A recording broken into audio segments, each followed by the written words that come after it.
عقدۃ من لسانی یفقہوا قولی واجعل لی وزیرا من اہلی ربی یسر ولا تعسر وتمم بالخیر وبک نستعین آمین یا الہی آمین۔ اللہم انفعنا بما علمتنا وعلمنا ما ینفعنا وزدنا علما۔ صلی اللہ علی حبیبہ سیدنا محمد وآلہ وسلم۔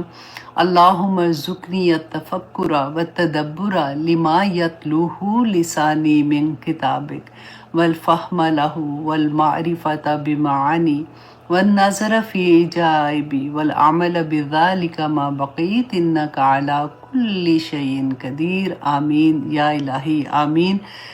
الحمدللہ جی، اللہ سبحانہ تعالیٰ کا احسان ہے کہ اللہ سبحانہ تعالیٰ نے ہمیں توفیق عطا کی کہ آج ہم سورۃ الانشقاق کی تفسیر دیکھیں گے، اور اللہ سبحانہ تعالیٰ نے اس میں جو پیغامات ہیں، اللہ سے دعا کرتے ہیں کہ یا پاک پروردگار وہ ہمیں سمجھ آ جائیں، کیونکہ بہت ہی خوبصورت میسیجز ہیں، اور ایک نہیں دو نہیں، کافی میسیجز ہیں۔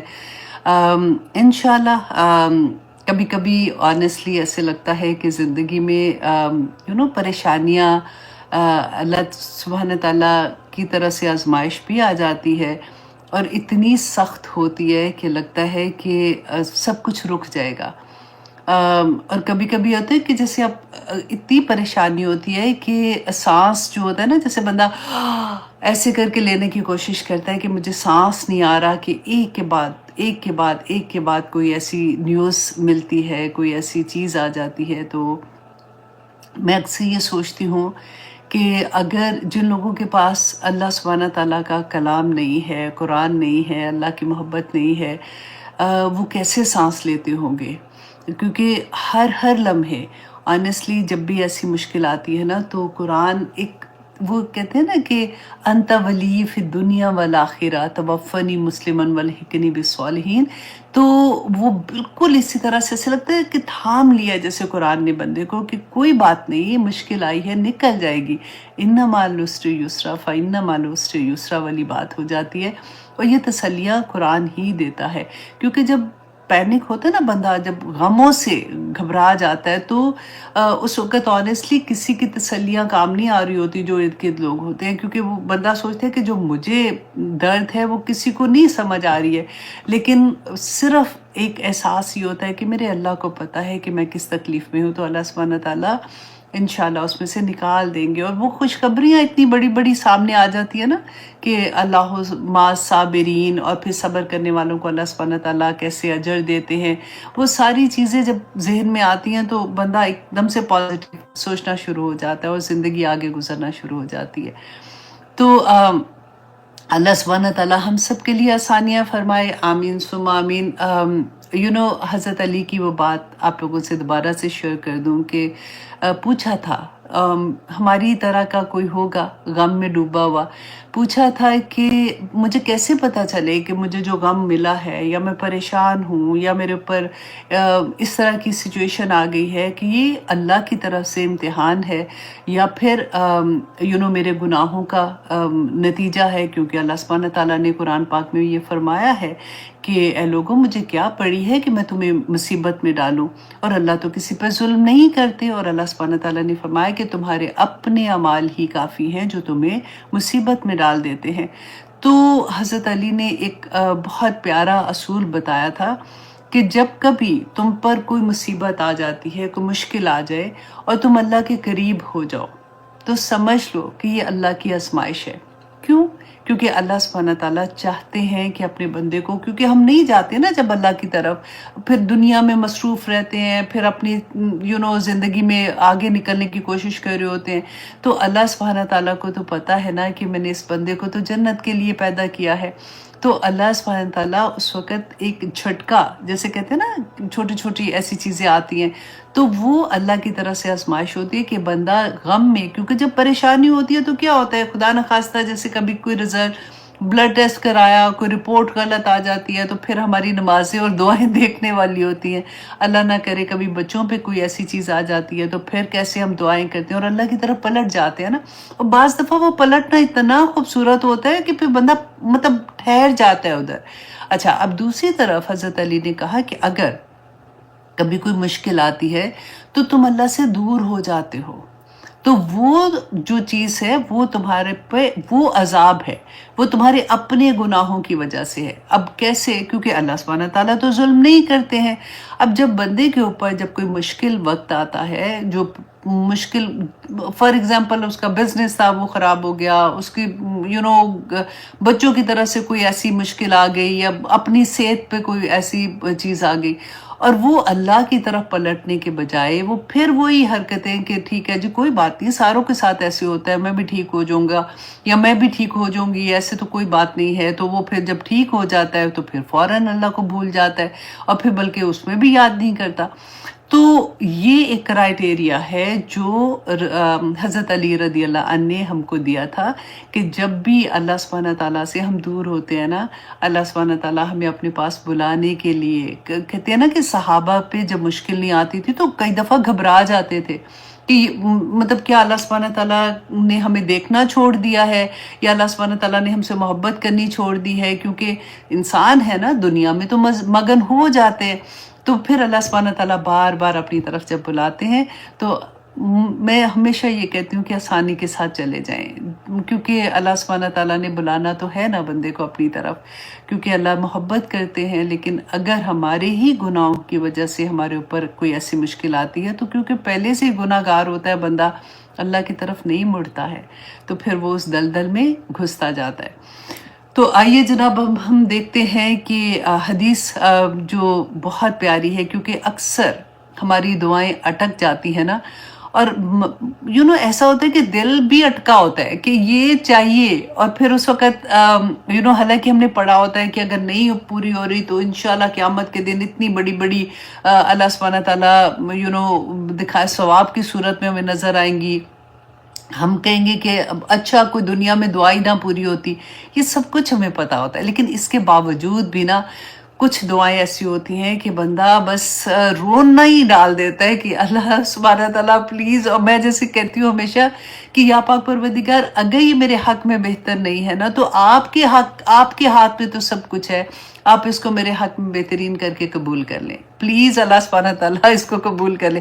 فار ایگزامپل کسی کی اولاد نہیں ہے، آپ دیکھیں وہ ماں باپ تڑپ تڑپ کے اللہ سبحانہ تعالیٰ سے مانگ رہے ہوتے ہیں نا، تو یہ میں نے ابھی جب حدیث پڑھی تھی تو میں نے کہا میں آپ لوگوں سے شیئر کروں، اٹس جسٹ اے ریمائنڈر، آپ میں سے بہت سو کو آتی بھی ہوگی، اور بہت پیاری ہے، اور آپ نے کرنا ہے، کیونکہ رسول اللہ صلی اللہ علیہ وسلم نے بتا دیا تو اس کے بعد تو کوئی اور بات رہتی نہیں ہے نا کہ دعا قبولیت، ہم ترستے ہیں کہ اچھا کون سا وقت ہوتا ہے جس میں دعا قبول ہوتی ہے، اچھا جب میں عمرے پہ جاؤں گی تو میں خانہ کعبہ کو پکڑ پکڑ کے اللہ سبحانہ تعالیٰ سے دعا مانگوں گی، انشاءاللہ میری دعا قبول ہو جائے گی، اچھا میں یہ کروں گی صدقہ دوں گی، اس کے بعد میں فوراً اللہ سبحانہ تعالیٰ کے سامنے حاضر ہوں کہ نماز میں سجدے میں جا کے دعا کروں گی، قبول ہو جائے گی۔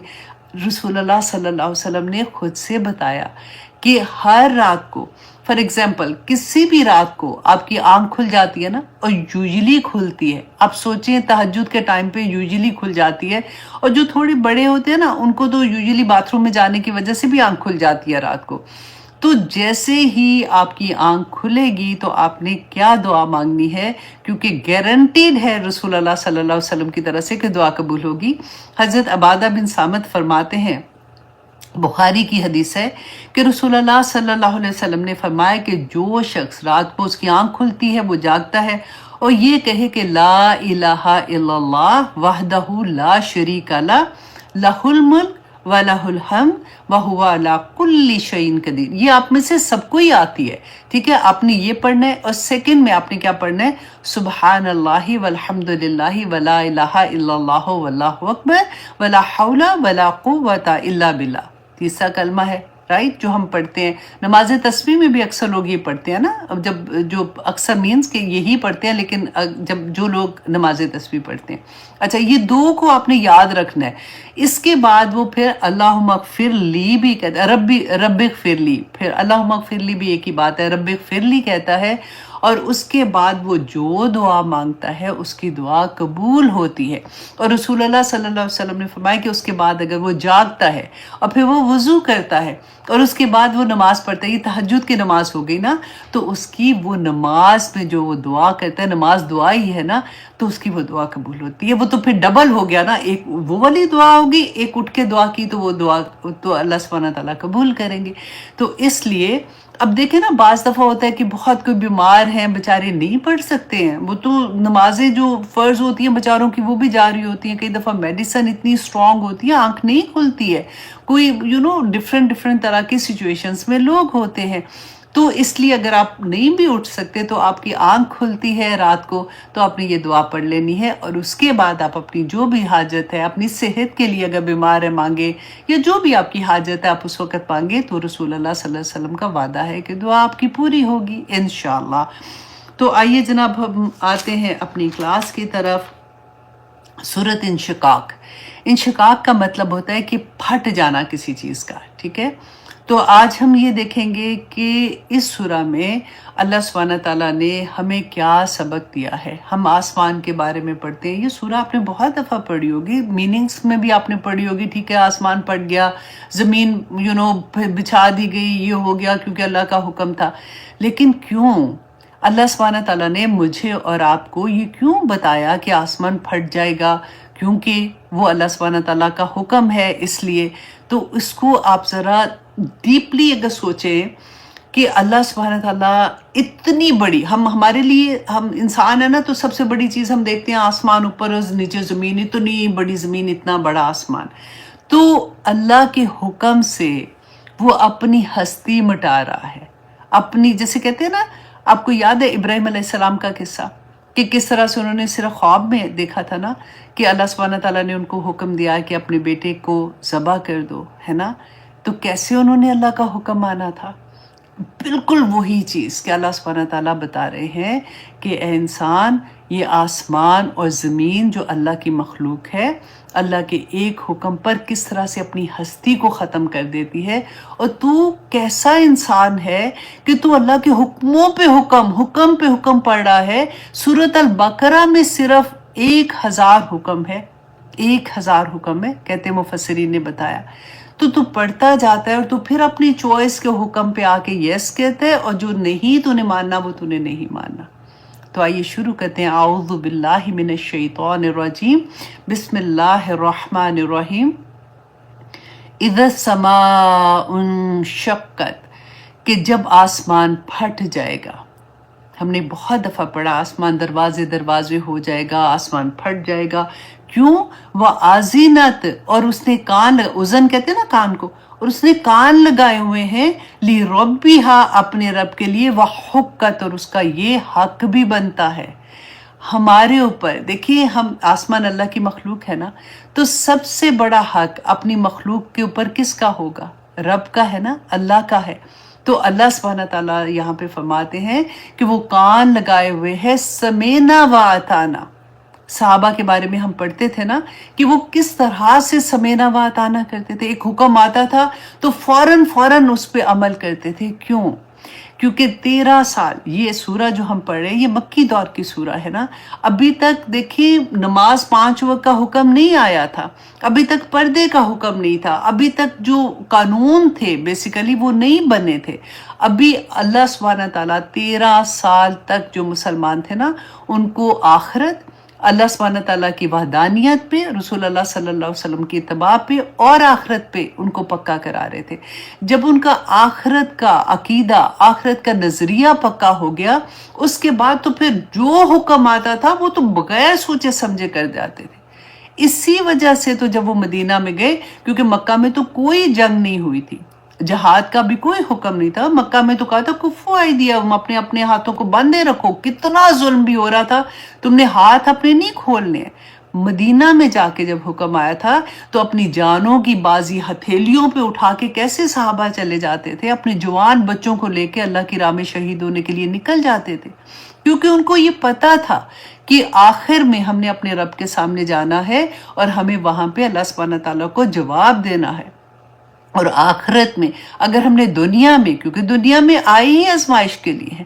اب دیکھیے کہ وہی صحابہ تھے. جب سورۃ البقرہ کا آخری رکوع ہم پڑھتے ہیں نا، تو آیت نمبر 284 میں آتا ہے للہ ما فی السماوات و ما فی الارض وَإِن تُبْدُوا مَا فِي أَنفُسِكُمْ أَوْ تُخْفُوهُ يُحَاسِبْكُم بِهِ اللَّهُ. کہ اگر تم اپنے دل میں کچھ بھی اگر ظاہر کرتے ہو چھپاتے ہو تو یحاسبکم بہ اللہ، تو اللہ تم سے حساب لے گا اس کا. فیغفر لمن یشاء ویعذب من یشاء واللہ علی کل شیء قدیر. اللہ جس کو چاہے عذاب دے، جس کو چاہے بخش دے، اللہ ہر چیز پر قادر ہے. میں اور آپ بھی تو پڑھ رہے ہیں نا یہ آیا، اور اب سورۃ البقرہ میں تو آپ نے ہزاروں دفعہ یہ پڑھی ہوگی کہ ایسا ہوا تھا کہ ہمارا دل کانپ گیا، ہم رونا شروع ہو گئے یہ آیا پڑھ کے. صحابہ کانپ اٹھے تھے، رسول اللہ صلی اللہ علیہ وسلم کے پاس گئے، کہا کہ یہ آیا جو نازل ہوئی ہے اس میں تو اللہ سبحانہ تعالیٰ فرماتے ہیں کہ وَإِن تُبْدُوا مَا فِي أَنفُسِكُمْ، کہ تم اپنے جی میں، اپنے دل کے اندر کوئی بھی چیز جو بھی تم ظاہر کرو گے، چھپاؤ گے، اللہ سبحانہ تعالیٰ نے حساب لے لینا ہے. تو یا رسول اللہ، ہمارے دل پہ تو ہمارا اختیار نہیں ہے جو سوچ آتی ہے، تو اللہ سبحانہ تعالیٰ اگر اس پہ حساب لینا شروع کر دیں گے تو ہمارا کیا بنے گا؟ تو پھر آیا نازل ہوئی تھی لا یکلف اللہ نفسا الا وسعها لہا ما کسبت وعلیہا ما اکتسبت. اس کو ہم غلط طرح سے لوگوں کے ساتھ بیان کرتے ہیں نا، اللہ سبحانہ تعالیٰ وسعت کے مطابق ہی غم ڈالتا ہے. ہم نے اس کو یہ ڈال دیا کہ اگر کسی کے گھر اللہ نہ کرے کوئی غم کی بات ہوتی ہے نا، ہم اس کو تسلی دینے کے لیے کہتے ہیں نہیں نہیں، اللہ سبحانہ تعالیٰ کو پتا تھا تم اتنا برداشت کر سکتے ہو، تو اللہ سبحانہ تعالیٰ نے اسی لیے تم پہ یہ غم ڈالا ہے، تو کوئی بات نہیں. لا یکلف اللہ نفسا الا وسعها، یہ مطلب نہیں تھا اس آیا کا. اس آیا کا مطلب یہ تھا کہ وہ جو ڈرے تھے نا، تو اللہ سبحانہ تعالیٰ نے کہا نہیں تم ڈرو نہیں، تم جس کے مکلف ہوگے نا، جو تم نے کیا ہوگا، لہا ما کسبت وعلیہا ما اکتسبت، کہ جو تم نے کمایا ہوگا، جو اچھے کام کیے ہوگے، جو برے کام کیے ہوں گے، اسی کی طاقت، جتنی تم میں طاقت ہے نا، اس کے مطابق ہی تم سے حساب لیا جائے گا. یہ نہیں کہا کہ جتنی تمہیں طاقت ہے اتنے تم پہ غم ڈالے جائیں گے، تم برداشت کر لینا کیونکہ مجھے پتا ہے کہ تم اتنا برداشت کر رہے ہو. اس طرح سے ہم لوگ کس طرح سے آیات کے میننگز چینج کر دیتے ہیں. اور آپ دیکھیے کہ صحابہ، اللہ سبحانہ تعالیٰ نے فرمایا تھا، یہی آسمان کی بات ہو رہی تھی نا، اَأَنْتُمْ أَشَدُّ خَلْقًا أَمِ السَّمَاءُ بَنَاهَا.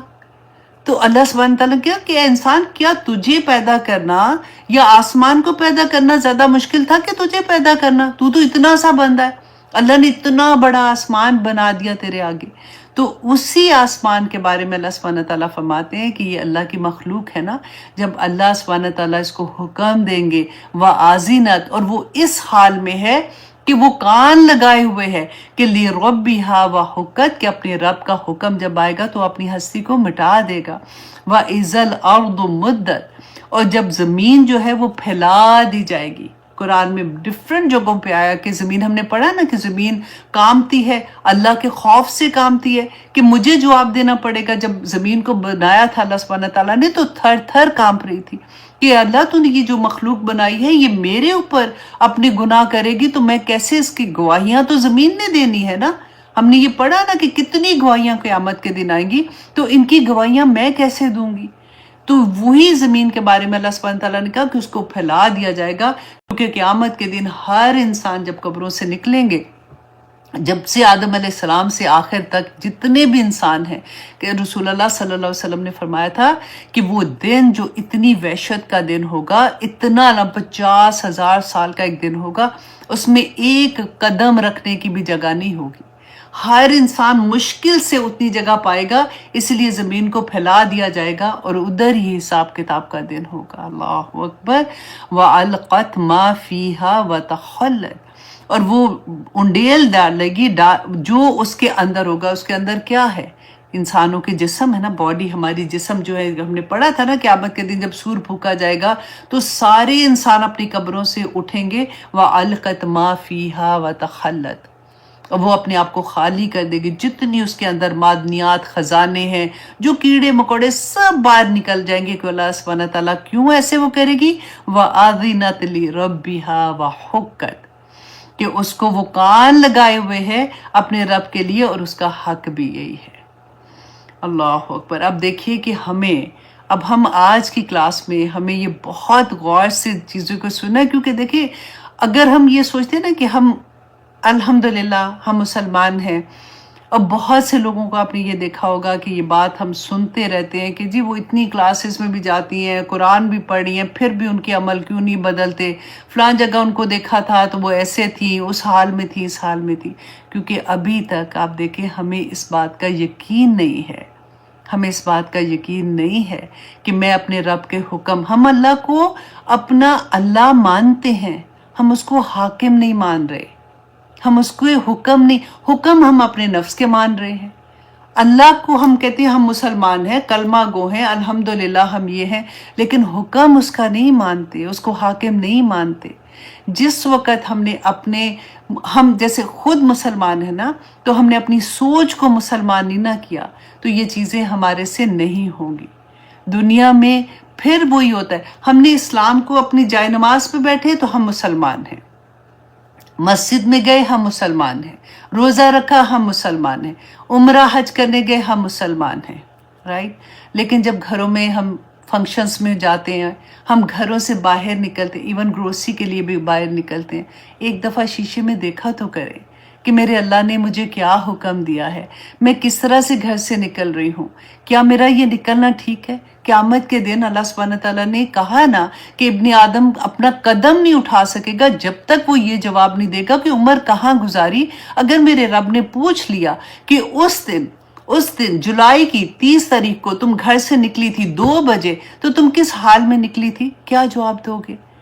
اس دن تم گریجویشن پارٹی میں تھی، تم نے کس طرح کے کپڑے پہنے ہوئے تھے، کیا جواب دو گی؟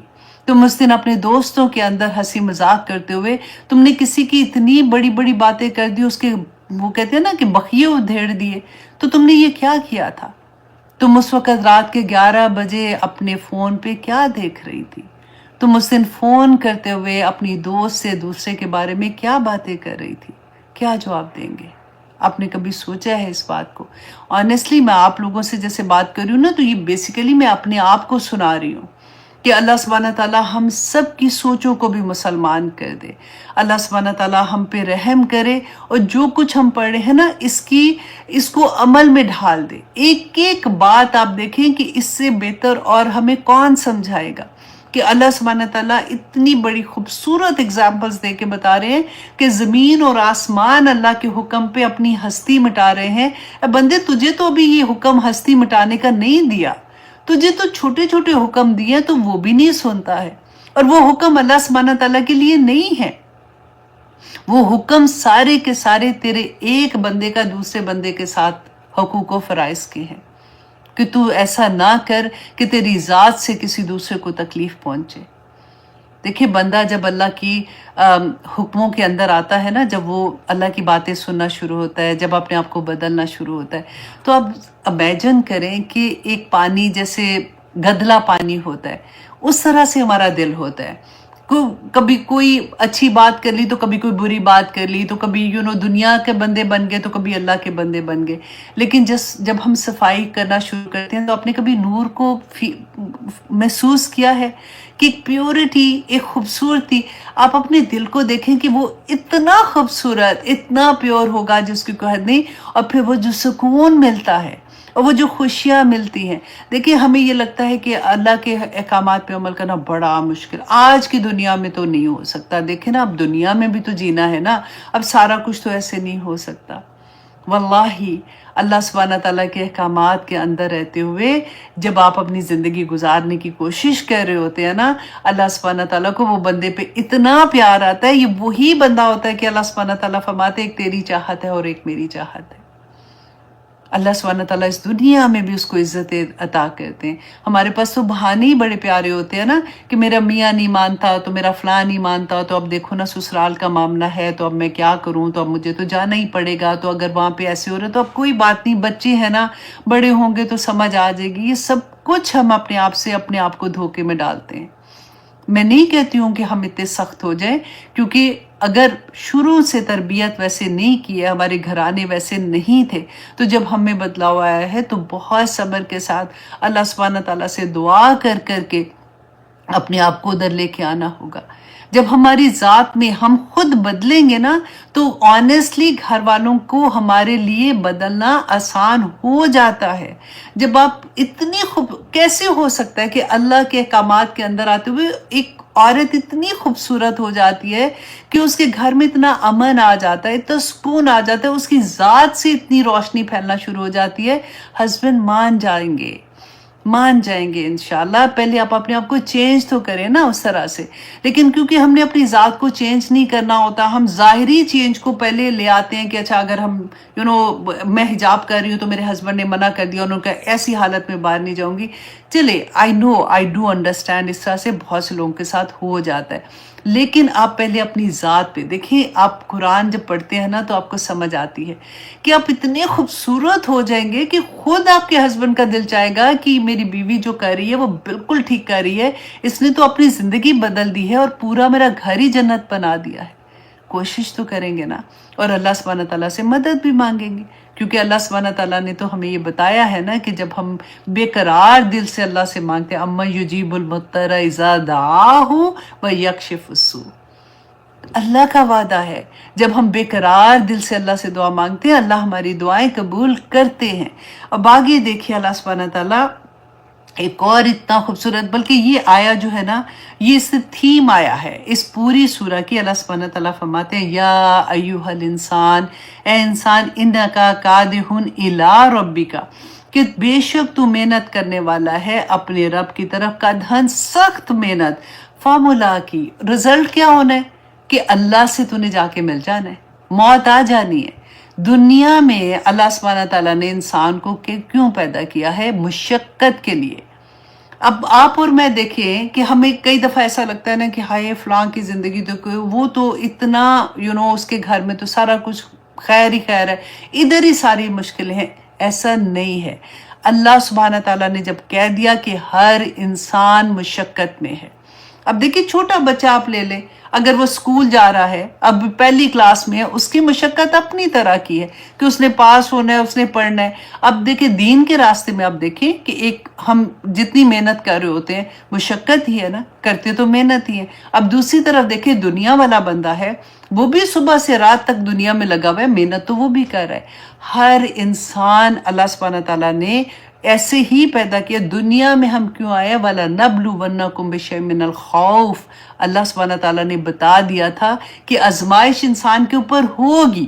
رائٹ. اب سب سے پہلے تو آپ یہاں پہ یہ دیکھیے کہ یہ آیا جو ہے، یہ اگر مفسرین نے اس کو تین طرح سے کہا کہ اگر یہ ہم دیکھیں کہ یہ رسول اللہ صلی اللہ علیہ وسلم، سب سے پہلے مخاطب تو رسول اللہ تھے، تو اگر یہ آیا رسول اللہ صلی اللہ علیہ وسلم کو اللہ سبحانہ تعالیٰ فرما رہے ہیں نا کہ اے انسان انکا کادح الی ربک کدحن، کہ تو سخت مشقت کرے گا اس دنیا میں، کیونکہ اللہ سبحانہ تعالیٰ نے کہا نا لقد خلقنا الانسان فی کبد، کہ بے شک میں نے پیدا کیا انسان کو کبد کیا کہ سخت وہ محنت کرے گا، سختی کے ساتھ مشقت میں پیدا کیا. تو ہمارا تو حال ہی یہ ہے.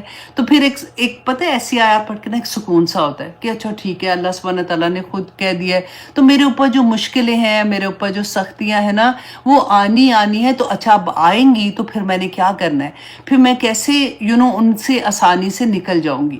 تو پھر آسانیاں ہو جاتے، پھر ڈپریشن نہیں ہوتا، پھر ایسا نہیں ہوتا کہ ہمیں کوئی گلے شکوے کرنے پڑیں اللہ سبحانہ تعالیٰ سے.